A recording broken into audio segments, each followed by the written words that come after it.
The news now के जम्मू कश्मीर अब तक प्रोग्राम में एक बार फिर आप सबका हार्दिक स्वागत है। तो चलिए एक बार फिर से इस प्रोग्राम को शुरू करते हैं और नजर डालते हैं कि आज क्या कुछ खास जम्मू कश्मीर में देखने को मिला और क्या रही बड़ी अपडेट्स। तो पहली खबर पर आपको लेकर चलते हैं।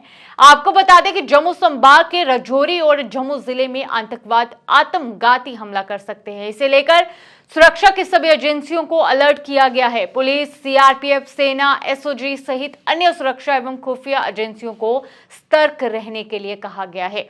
बलों को अगले 24 घंटे के लिए रेड अलर्ट पर रखा गया है। विशेष इनपुट के आधार पर पुलिस को ये जानकारी मिली कि आत्मघाती हमला करने की फिराक में बैठे हुए आतंकी राजौरी जिले के नौशहरा, सुंदरबनी और जम्मू के दोमाना अखनूर क्षेत्र में आत्मघाती हमला कर सकते हैं। लिहाजा इसे लेकर सजग रहने के लिए भी कहा गया है। हर तरह के जरूरी बंदोबस्त करने के लिए कहा गया है। हालांकि आधिकारिक तौर पर इसकी कोई पुष्टि नहीं की गई है, लेकिन सूत्रों का कहना है कि सेना की तरफ से पुलिस और सीआरपीएफ को इस सूचना की जानकारी दी गई है। इसी के साथ अगली खबर पर आपको लेकर चले तो जम्मू संभाग में आतंकी वारदातों में इजाफा देखने को मिला है। 3 दिनों में तीसरी आतंकवादी घटना हुई है। पहला मामला देखने को मिला था रविवार को, जिस दिन रियासी में आतंकियों ने बस पर हमला कर दिया, जिसमें 9 लोगों की मौत हुई और 41 लोग घायल हुए थे। इसके बाद दूसरा हमला देखने को मिला जिला कठुआ के हीरानगर तहसील में। यहाँ पे आपको बता दें कि लगातार मुठभेड़ देखने को मिली, जिस मुठभेड़ के दौरान एक नागरिक भी घायल बताया गया। वहीं पे मुठभेड़ अगले दिन फिर रूप लेती है, यानी कि आज सुबह की अगर बात करें, जिसके दौरान हमारे सीआरपीएफ के जवान भी शहीद हुए। तीसरा आतंकी हमला पेश आया जिला डोडा में। वो भी बीते रात का मामला था, जिसके दौरान नाके पर लगातार जो एक फायरिंग का सिलसिला जो है वो देखने को मिलता है। हमला आतंकी द्वारा किया जाता है, जिसके बाद मुठभेड़ छिड़ती है और वहां भी ये बताया जा रहा है कि कई पुलिसकर्मी, कई सेना के जवान जो है वो घायल बताए जा रहे हैं, जिसमें आंकड़ा है 6 का।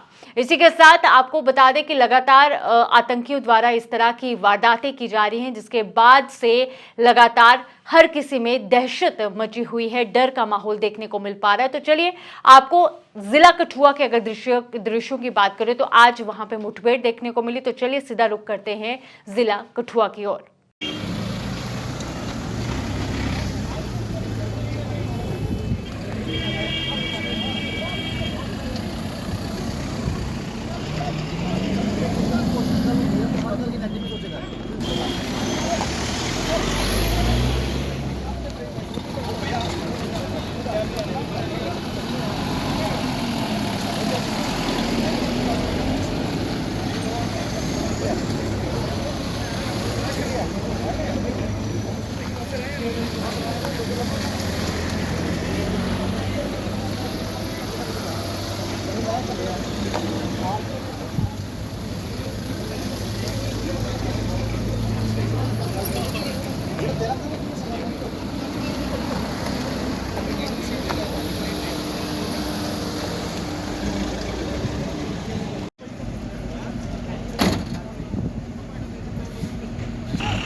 Right now I'm standing at the encounter site in Jammu and Kashmir's Katwa district, and as per the latest information,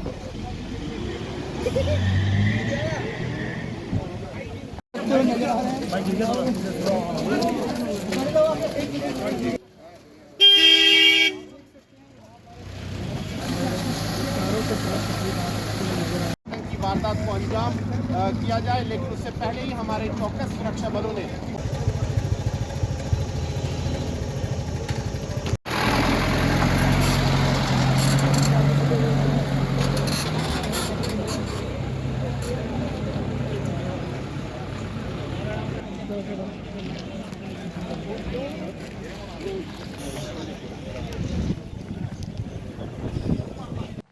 तो ये आपने देखा कि क्या कुछ दृश्य जिला कठुआ में देखने को मिला और आज पूरे दिन लगातार बड़े पैमाने में सर्च ऑपरेशन मुठभेड़ देखने को मिली जिला कठुआ में।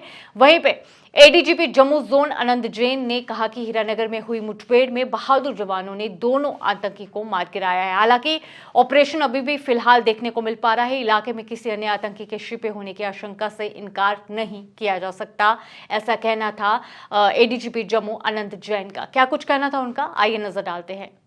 ऑपरेशन लॉन्च किया और सभी के समन्वय के साथ ये ऑपरेशन लॉन्च किया गया और इसमें अदम्य साहस और जो अदम्य साहस का परिचय देते हुए हमारा एक साथी सीआरपीएफ का इसमें एक शहीद हुआ है और एक शहादत हुई है इस एनकाउंटर में। उनकी शहादत को हम सलाम करते हैं और एक आतंकवादी और मारा गया है इलाके में और उससे जो ये ऑपरेशन था ये काफ़ी समय तक चला। तो इस इलाके में हमने अभी और भी आतंकवादियों की छिपे होने की सूचना मिल सकती है, तो अभी ऑपरेशन फॉर्मली कॉल ऑफ नहीं किया गया। सर क्या कुछ रिकवरीज हुई, क्या M4 मैगजीन भी मिली है, क्या कुछ रिकवरीज है सर? इनसे वेपन्स हैं, आईडीज हैं, ग्रेनेड्स हैं और बाकी जो बाकी खाने पीने का सामान है और बाकी मुख्तलिफ चीज़ें, कुछ पाकिस्तान मेड भी हैं, कुछ चीज़ें हैं जो कि रखी हैं। ये नया इन्फिल्ट्रेटेड ग्रुप है जिसमें कि इस इलाके में आया है और ज़्यादा आतंकवादियों के छिपे होने की भी संभावना है। सर क्या ये रास्ता भटक गए थे, क्योंकि ज्यादा और थे, क्या ये उनसे भटक गए थे, बिछड़ गए थे, क्या मतलब? ये अभी डिटेल्स इन्वेस्टिगेशन की है। छत्रकला की क्या छत्रकला में अभी रात को आपको जैसे पता है कि हमारा एक ऑपरेशन आर्मी, सीआरपीएफ, पुलिस सभी का एक जॉइंट ऑपरेशन वहाँ पर उस इलाके में चल रहा था। तो उस जॉइंट ऑपरेशन के तहत जब टेररिस्ट एक्सचेंज ऑफ फायर हुआ है तो उसमें उस इलाके को पूरा कॉर्डन में लिया गया। अभी ऑपरेशन वहाँ जारी है। वहाँ कोई कैजुअलिटी नहीं हुई है, वहाँ पर इंजरीज हुई हैं लेकिन वो आउट ऑफ इंजरी। तो यहाँ क्या समझा जाए, जो दो आतंकी थे उनको मार गिराया गया है और अभी सर्च ऑपरेशन इलाके में चल रहा है। इसी के साथ अगली खबर पर आपको लेकर चले तो नेशनल कॉन्फ्रेंस के अध्यक्ष फारूक अब्दुल्ला ने आज कहा कि जब तक भारत और पाकिस्तान के बीच बातचीत नहीं होगी जम्मू कश्मीर में आतंकवाद की समस्या को खत्म नहीं किया जा सकता है।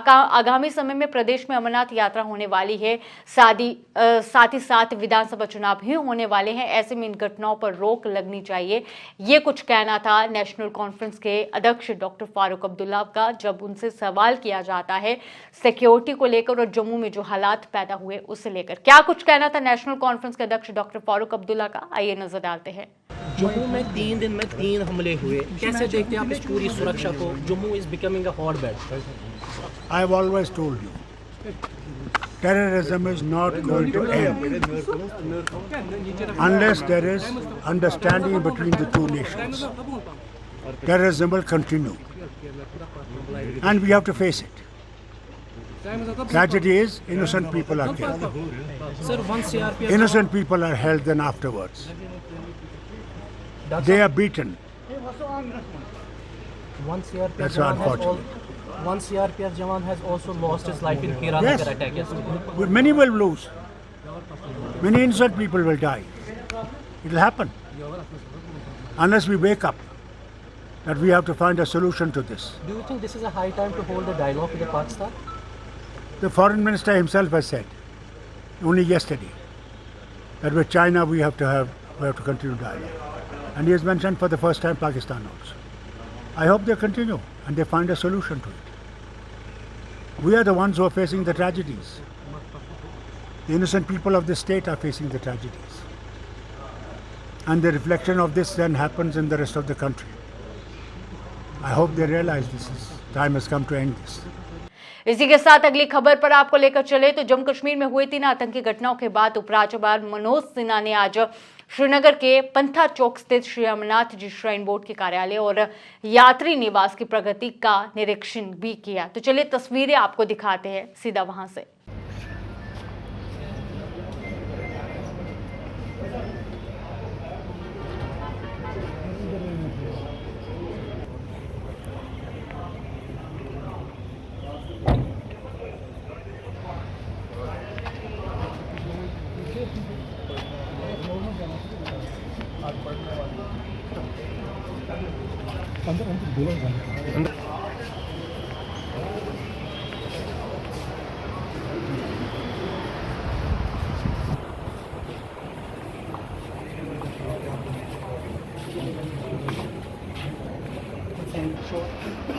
नहीं जाऊँगा, इसका नहीं जाऊँगा। ऐसा करेंगे साइड पर इसको ऊपर करना।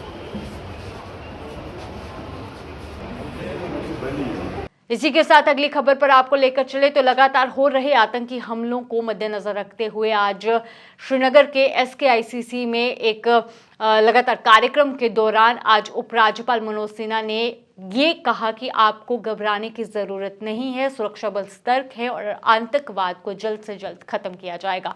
क्या कुछ कहना था उपराज्यपाल मनोज सिन्हा का, आइए नजर डालते हैं। 3 दिन पहले ही रियासी में मानवता के खिलाफ एक जघन्य अपराध आतंकवादियों ने किया है। उससे कला, जगत, साहित्य, समाज का हर एक वर्ग व्यथित है और सबके मन में गुस्सा है। मैं उनके गुस्से को समझ सकता हूं और आज इस मंच से मैं सभी नागरिकों को ये यकीन दिलाना चाहता हूं कि सिक्योरिटी फोर्सेस और हमारे जम्मू कश्मीर पुलिस के सूरवीरों के हौसलों पर हमें भरोसा रखने की जरूरत है।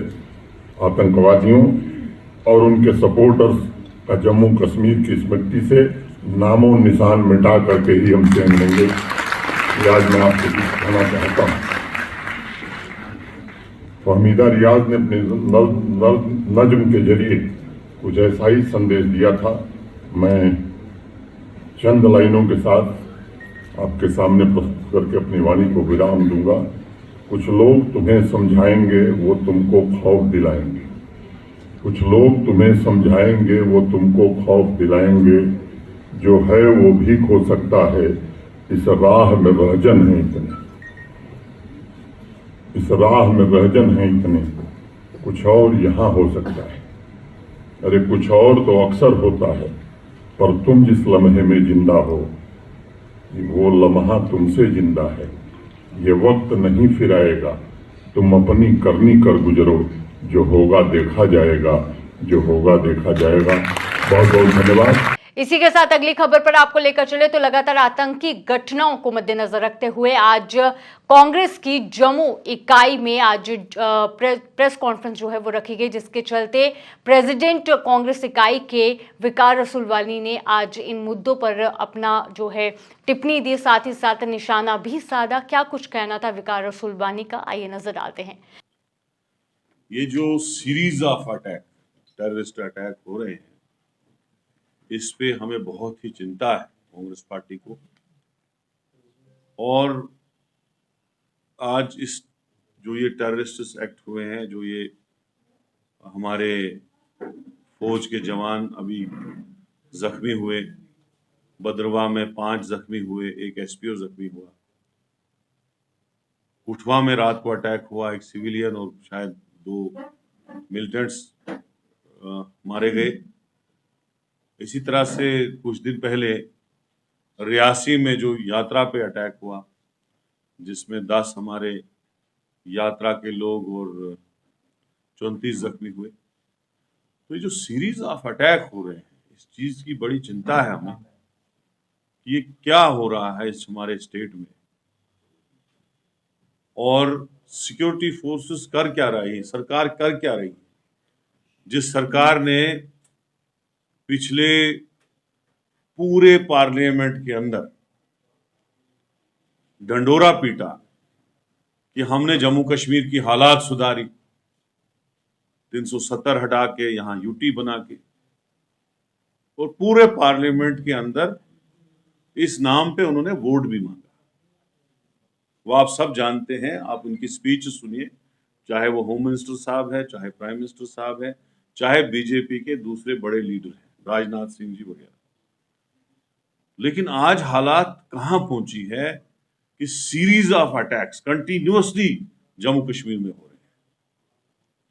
और मैं प्राइम मिनिस्टर साहब को याद दिलाना चाहता हूं, जब हमारे मनमोहन सिंह जी प्राइम मिनिस्टर थे, उस वक्त वो बार बार एक बात दोहराते थे कि मनमोहन जी, आपके पास आर्मी है, आपके पास BSF है, आपके पास सिक्योरिटी फोर्सेस हैं, फिर ये मिलिटेंट आते कहां से। और यही क्वेश्चन मैं आज प्राइम मिनिस्टर साहब को और होम मिनिस्टर साहब को और डिफेंस मिनिस्टर साहब को कहना चाहता हूं कि आपका सवाल मैं आपको ही बताना चाहता हूं, आपको ही पूछना चाहता हूं कि आपके पास आर्मी भी है, सिक्योरिटी फोर्सेस भी है, बीएसएफ भी है, ये मिलिटेंट्स, ये टेररिस्ट्स आते कहां से? लिहाजा हम चाहते हैं, कांग्रेस चाहती है कि जम्मू कश्मीर की हालात सुधरे, ये मिलिटेंसी फ्री जोन बने, यहां जो ये टेररिस्ट आ रहे हैं इनको रोका जाए, जो ये किलिंग हो रही है इसको रोका जाए। आने वाले दिनों में अमरनाथ जी यात्रा भी हो रही है, ऐसा ना हो, खुदा न करे कोई ऐसा इंसिडेंट हो जिससे हमें पछताना पड़े। सिक्योरिटी को चाको चौबंद करना पड़ेगा, सिक्योरिटी को आपको एसेस करना पड़ेगा। ये जो आप भाषण और दावे देते हैं, दावे तब करो जब जमीनी सतह पे आप दावों को सही माने में इंप्लीमेंट करो।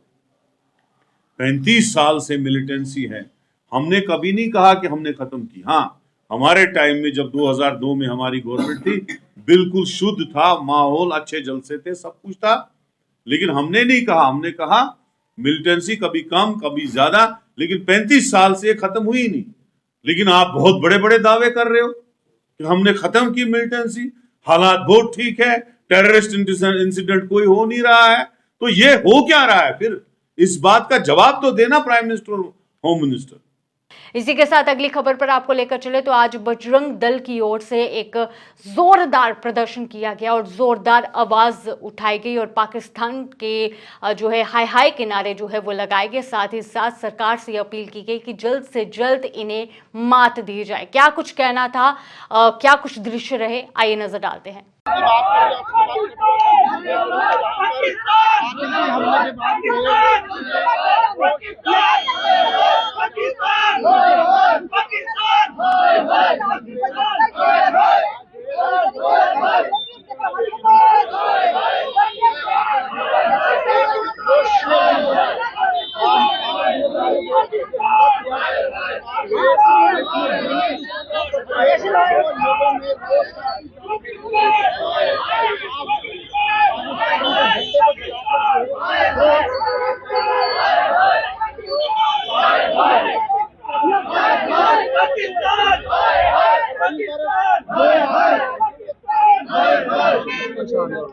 लगातार जम्मू को दहलाने का प्रयास किया जा रहा है। देख रहे हैं आए दिन इस तरह की घटनाएं अंजाम देने की कोशिश की जा रही है।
देखिए 72 घंटे के अंदर पाकिस्तान प्रशिक्षित आतंकवादियों ने 3 हमले जम्मू कश्मीर के अंदर किए हैं।